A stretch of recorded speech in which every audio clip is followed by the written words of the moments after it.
All right, so this practice problem is going to look at torque. So I want you to imagine that this picture is of a horse leaning against a wall. You're really going to have to use your imagination.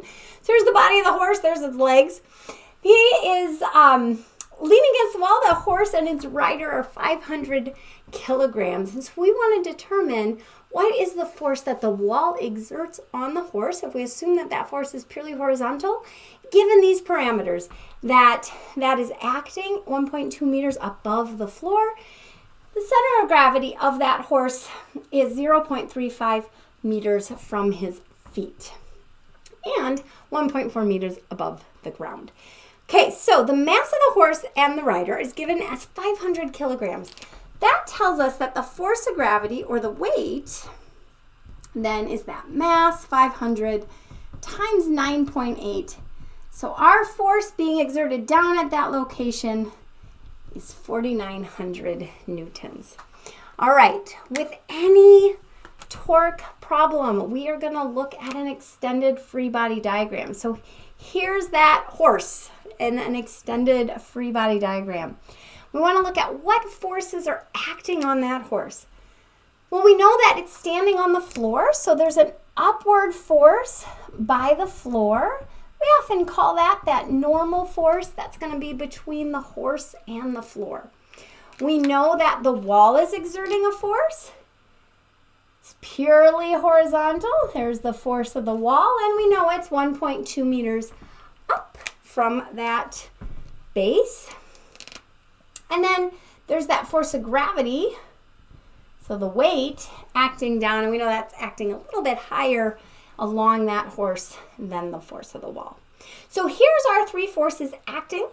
So let's select a pivot point so we can do the torque analysis. Now I'm going to put the pivot point here at the floor. One, it's kind of visually like where he's pivoting, but also I don't know what that normal force is, whereas I know the weight and I'm trying to find the force of the wall. So by putting the pivot point at a force I don't know, it eliminates the torque exerted about that point for that force.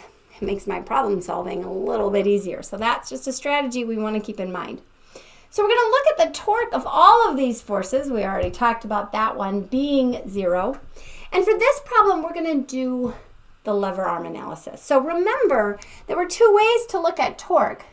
The lever arm is looking at the force times that lever arm. And remember that lever arm is the distance between the pivot point and the line of action.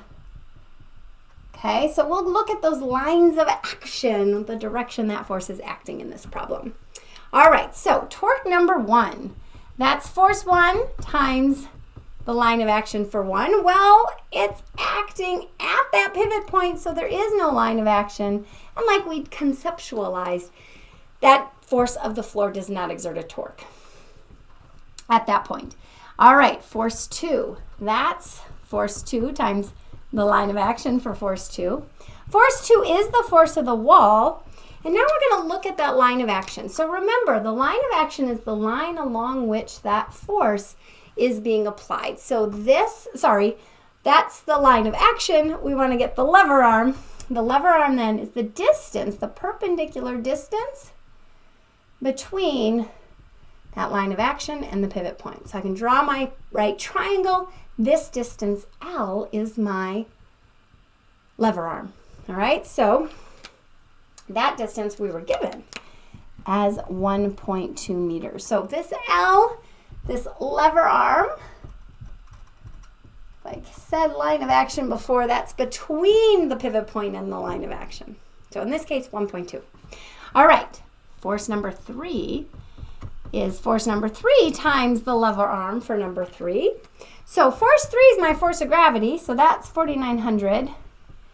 And what is its lever arm? So again, we look at that line of action. So this is the line of action, the line along which that force is being applied. And we look at the distance, the perpendicular distance between the pivot point and that line of action is our lever arm. And we're given that as 0.35.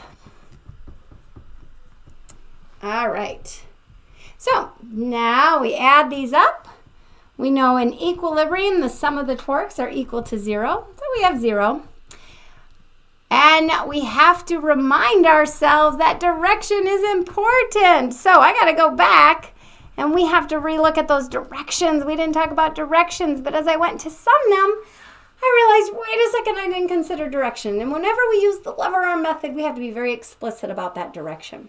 So let's go back and make sure we understand the directions of these torques. Torque number 2, that's the force of the wall. It's trying to rotate that object in the clockwise direction.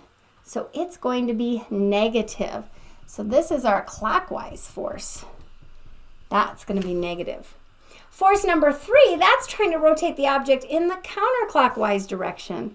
So it's going to be positive. That's a counterclockwise force.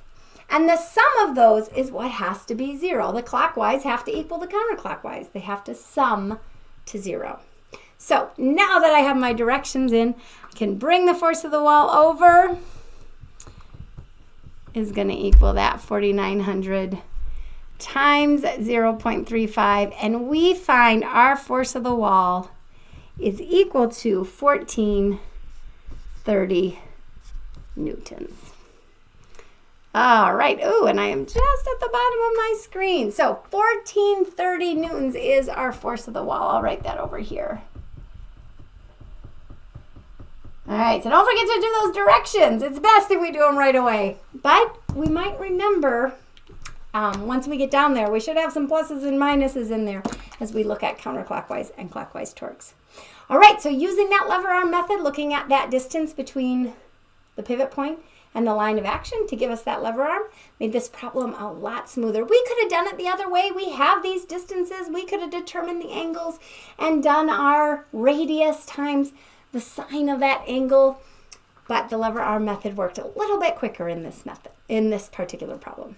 All right, good job.